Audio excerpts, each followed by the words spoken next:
Mais uma vez, muito bom dia. Obrigada pela presença de todos. Dá o nosso bom dia também quem nos acompanha pelo Face da Seara.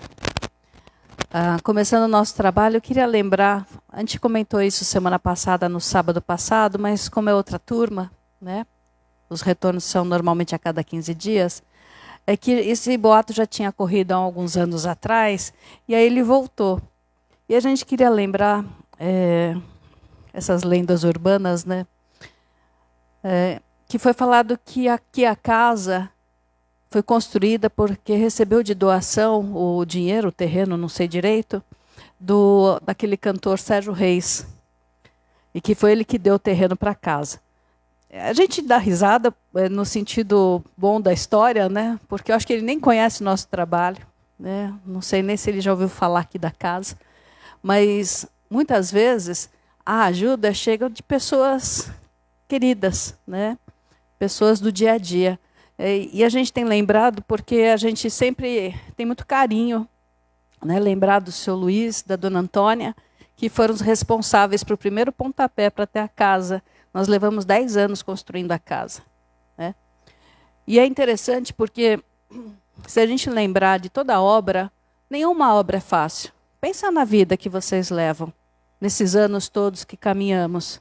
Quantas coisas tivemos que ter muito empenho, né? Então, às vezes a gente fala assim, poxa, eu confio em Deus. E aí a gente coloca nessa expressão, achando que a vida vai ficar mais fácil porque a gente confia em Deus. Não vai, desculpem. Yara, mas você não é religiosa? Não está falando de Deus? Né? Deus do impossível, dos milagres, do benefício? Sim. Só que uma das questões mais importantes é que a gente está aqui para progredir. E esse progresso é dentro da alma. É levantar as nossas habilidades, mostrar para a gente que a gente é capaz. Nós somos capazes de fazer coisas incríveis se a gente não parar no meio do caminho e tentar continuar, né? Então, vamos fazer isso hoje? A doença pode ter batido na nossa porta, os conflitos familiares, os conflitos financeiros, tantas coisas que nós precisamos passar aqui na Terra e que muitas vezes mexem com a nossa saúde, não só a física, mas a nossa saúde mental, a nossa saúde moral, e nós precisamos voltar para o eixo. A espiritualidade amiga vem batendo muito na tecla. Se a gente não tiver uma fé capaz de transportar montanhas, no momento que estamos vivendo, vai ser muito difícil. Quem não tiver uma base de fé, seja ela qual for, nesse momento de transição planetária, com tantas coisas acontecendo, com tantos escândalos vindo à tona, quem não tiver uma base de fé não aguenta, se perde na revolta, na indignação. Vamos começar o nosso dia? Vamos pedir as bênçãos para o nosso Pai? Que permita que Mestre amado, nosso Mestre Jesus, esteja aqui nesta casa, nesse instante, onde começamos o nosso trabalho pedindo as forças, a cura, o benefício, a paz, o equilíbrio para aquilo que estamos passando. Não pedimos que afaste o mal, pedimos que tenhamos, cada um de nós, a força para lidar com a sombra. Vamos juntos começar o nosso dia com a prece ensinada pelo Mestre.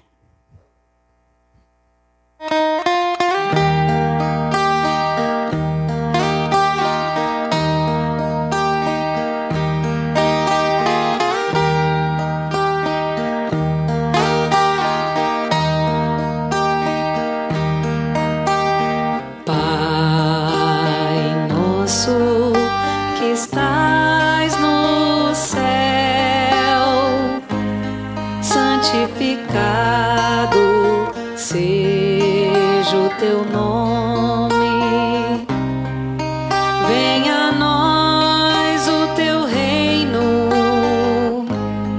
e seja feita a tua vontade. Pai, meu Pai, meu Pai do céu, meu Pai do céu, eu quase me esqueci que o teu amor vela por mim, que seja feito assim.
Vamos recorrer à leitura do Evangelho segundo o Espiritismo, no capítulo 3.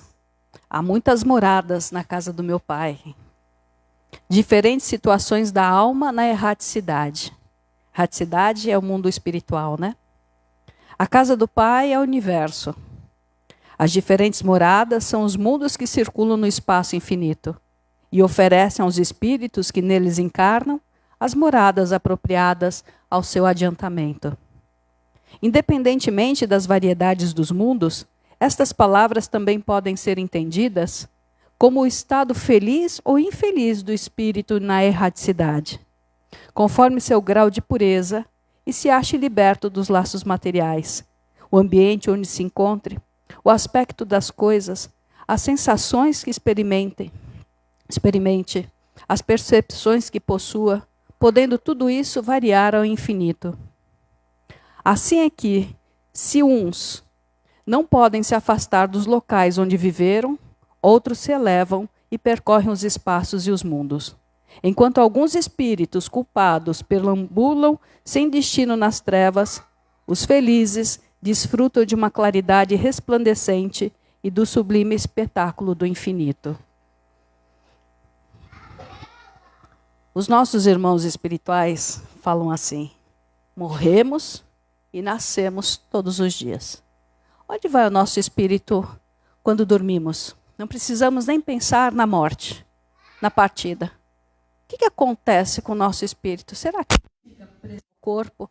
Enquanto as funções orgânicas têm um rebaixamento do nível de consciência, né, e dormimos por algumas horas, o que acontece? E o sono é uma coisa muito interessante. Lógico que nós produzimos sonhos. Esses sonhos, muitas vezes, são resquícios do nosso funcionamento cerebral, que se montam em imagens, em sensações. Mas, muitas vezes, esses sonhos são experiências que trazemos de quando estávamos com o rebaixamento da consciência e nosso espírito foi andar por aí. Acontece uma coisa interessante, que às vezes, na vida social, nós temos até um comportamento muito recatado, um comportamento muito comedido. Mas não quer dizer que carregamos na alma essa disciplina. Muitas das coisas que a gente não se permite, por julgamento, por censura, ou por algum tipo de condenação, pelo medo do mal, e não pelo entendimento do erro, não fazemos acordados, fazemos enquanto estamos em liberdade espiritual durante o sono. Quantos de nós vamos para regiões realmente sofridas? Vamos nos encontrar com pessoas, espíritos, num nível de ignorância e de vício extremamente complicado. Humberto de Campos nos traz uma lição, falando um pouco sobre essa percepção do mundo astral em desdobramento, na viagem astral, que é o sono, de uma senhora nos anos 50 que se casou. Só que ela trouxe firme dentro dela a negação de ser mãe. Ela não aceitava de jeito nenhum a proposta de se tornar mãe. O marido queria, insistia, e logo alguns meses de casamento ela estava grávida. O que aconteceu? O pensamento firme faz ela buscar uma senhora que praticava aborto. Naquele momento, ela sente alívio e segue a vida. Segue a vida com algumas futilidades, fugindo da responsabilidade da maternagem. Passa-se alguns meses, está grávida de novo. E ela começa a sentir a presença desses irmãos. Em sonhos, ela começa a ter pesadelos. E a espiritualidade tentando advertir, dê possibilidade ao perdão através da maternagem. Seja mãe, permita que eles venham. E o pensamento muito duro. E ela praticou o aborto por umas 5 vezes. No decorrer desses anos, até que as funções foram se desgastando, ela foi enlouquecendo. Aí a gente lembra daquele livro de Bezerra de Menezes, A Loucura sobre um Novo Prisma, que muitas vezes a nossa doença mental, seja começando por uma leve depressão, um transtorno de ansiedade, uma vibração somatoforme, trazendo ao corpo sensações que a gente não sabe exatamente por quê, muitas vezes está ali o nosso compromisso espiritual não assumido. Então há muitas moradas na casa de meu pai, há muitas situações mentais que nós vivemos. E a vida está sempre pedindo para nós uma reavaliação, uma forma de reconsiderar as nossas escolhas. Como é que a gente pode saber que nós estamos no caminho certo? Quantos de nós hoje estamos com o humor rebaixado? Uma irritabilidade que parece não ter fim. Não conseguimos descansar.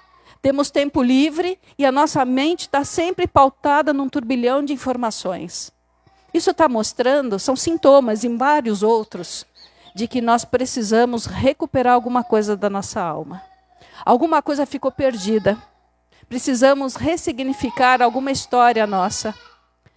E, para isso, precisamos olhar para dentro. Por isso, gente, uma boa leitura, momentos como esse, estar na igreja, no templo, mas boas conversas. Lembra que toda vez que a gente tiver que aprofundar uma reflexão da vida e a gente não conseguir, por exemplo, numa conversa com um amigo, que a gente não consegue colocar conteúdo, a gente pode descambar para fofoca. Toda vez que o nosso espírito for chamado para alguma recuperação e ele não der conta, ele tenta fugir, justificando o erro dos outros. E a gente está vivendo esse tempo hoje, tumultuado, prestes a tensões de guerra, né? Situações caóticas, e a gente precisa ajudar. Mas, Yara, eu sou nem um grão de areia nessa imensidão. Não está falando para a gente salvar o mundo, porque a gente não tem força nenhuma. Mas que a gente salve, pelo menos, as nossas escolhas.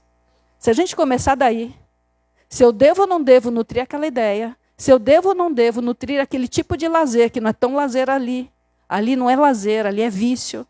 Se eu devo ou não devo retrucar as ofensas que chegam na minha vida, se não está na hora de devolver para a vida de um jeito diferente, nós estaremos sempre adoentados, achando que somos salvadores da vida do outro, e nunca da nossa.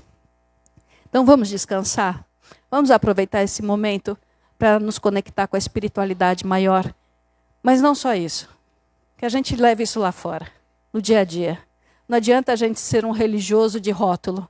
É necessário que a gente tenha a prática. Se a gente não colocar a prática, a gente vai continuar repetindo épocas gêmeas, né? Tanta hipocrisia que a gente já viveu e continua vivendo, a gente não vai sair da dor. A gente só vai prorrogar essa dor. Vou parar de falar. Um ótimo dia a todos. Obrigada pela presença. Agora, por favor, precisamos da ajuda de todos. Concentra, doa também, tá bem? Que a gente consiga ter uma manhã de luz, de paz em todos. Muito obrigada.